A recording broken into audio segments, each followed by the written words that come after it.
Many of you have heard of the Manning brothers. What I refer to here are Peyton and Eli Manning, who are both NFL quarterbacks. Peyton's retired now.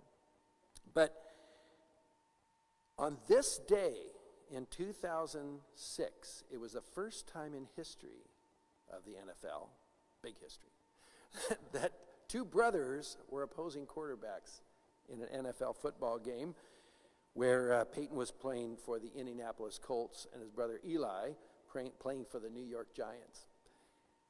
And Peyton's team won 26-21. But you know what? They were opponents. They weren't enemies. They were opponents, not enemies. And afterwards, they hugged each other because they love each other. And you can disagree with each other because they disagreed about who should win the game, but they can be respectful and loving and play fair. I think that's a great example for us, another way to understand how Jesus is calling us to love our enemies. Yeah, you could disagree with people, but here's the point he's trying to make. When you look at the core of who someone is, everybody's a child of God.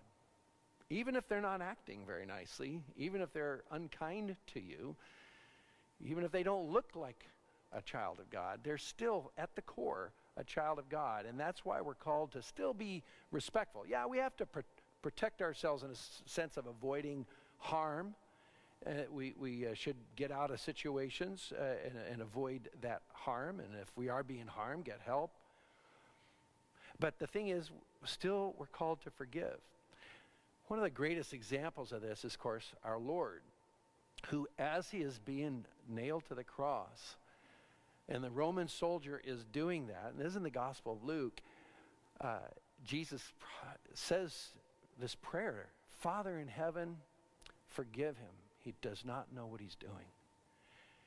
That was his enemy. I mean, when Jesus cried out in pain, the soldier didn't go, oh, I'm sorry, did I hurt you? I really apologize. Am I forgiven? No. He didn't. Jesus didn't wait for the soldier to apologize. In fact, maybe the soldier didn't like him, or the soldier just thought, oh my gosh, I have to do this horrible job. I don't like these people. Who knows? Here's what we do know, is Jesus forgave him before the man asked forgiveness. We're called to have that kind of love take the first step. And what that takes is humility. And mindful of the students from St. Francis Borgia who are watching, your patron saint was a great example of that. St. Francis Borgia was eventually became a Jesuit. He's considered the second founder of the Jesuits because he became a Jesuit shortly after St. Ignatius of Loyola had founded the Jesuits in the early 1500s. And so it was still a brand new movement. But St. Francis Borgia came to it in a very unique way. He was actually originally a duke. He was of nobility. He was married and had 8 children. And he was known for his Christian example and witness and his kindness. He was very well respected. And his children grew up. He raised them well. But then he lost his wife tragically. And that rattled him to the core. And after she died, it just made him think, who am I? Where am I going? And what is this life about? And it led him to that humility before God, recognizing that God is my only strength. And through that, he had kind of a deepening of his life conversion experience. And then gave an early inheritance to his oldest son and said, you are now the Duke. And he left that life and became a Jesuit, lived a life of poverty. And it was said that he was so humble that the thing that bothered him most is when people might have still treated him with respect. He was so well known at his very first Mass, it was just absolutely packed because all the people it was kind of a curiosity that the Duke is now a priest.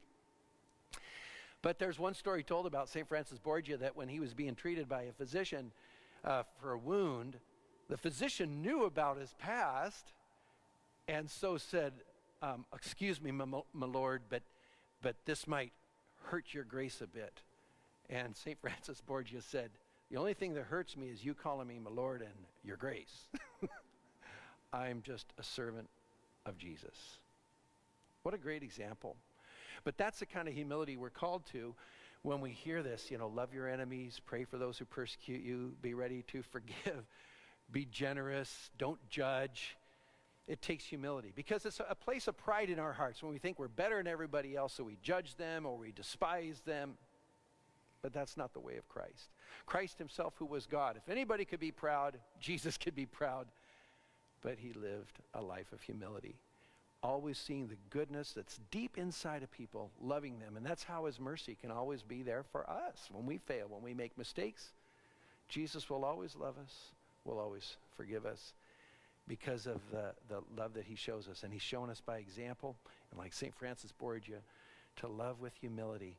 And in that way, we'll have the capacity to forgive, to love even those who persecute us, and to always be merciful.